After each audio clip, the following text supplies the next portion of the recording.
نبی پاک صلی اللہ علیہ وسلم فرماتے ہیں میرے پاس فرشتہ آیا، روز دعا مانگتے تھے نا حضور امت کی بخشش کے لیے، تو فرماتے میرے پاس فرشتہ آیا تو رب کریم نے فرمایا محبوب دو باتوں میں سے ایک اختیار کر لو۔ کون سی؟ کہا محبوب یہاں تو وعدہ کرتے ہیں کہ آپ کی آدھی امت کو بخش دیا جائے گا، یہاں آپ یہ اختیار کر لیں کہ آدھی امت ابھی، اور یہاں آپ سفارش کا حق لے لیں، آپ قیامت میں سفارش کیجئے گا، آپ کا رب آپ کی سفارش کو قبول کر لے گا۔ حضور فرماتے ہیں مجھے اختیار دیا گیا، یہاں آدھی امت کی بخشش کرا لوں فوراً۔ سودے ہوتے ہیں نا بڑے، یہ بھی انوکھا سودا ہے جو رب کریم اپنے محبوب سے فرما رہا ہے کہ یہاں ابھی آپ اختیار لے لیں، آدھی امت بخشی گئی۔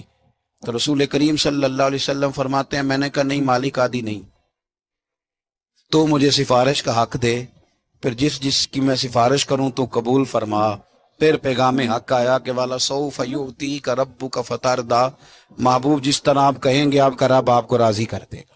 اسی طرح سے ایک حدیث سیاستہ میں موجود ہے، رسول کائنات صلی اللہ تعالی علیہ وسلم فرماتے ہیں کہ اللہ تعالیٰ نے ہر نبی کو ایک دعا دی، ہر پیغمبر کو اللہ نے ایک دعا دی ہے۔ حضور فرماتے ہیں مجھے بھی رب نے اجازت دی کہ محبوب ایک دعا کی اجازت ہے، آپ جو مانگیں گے نا قبول کیا جائے گا، مانگ لیں۔ یعنی رب کریم نے فرمایا، خزانوں قدرتوں کے مالک نے فرمایا حبیب جو مانگو گے دے دوں گا، مانگ لیں۔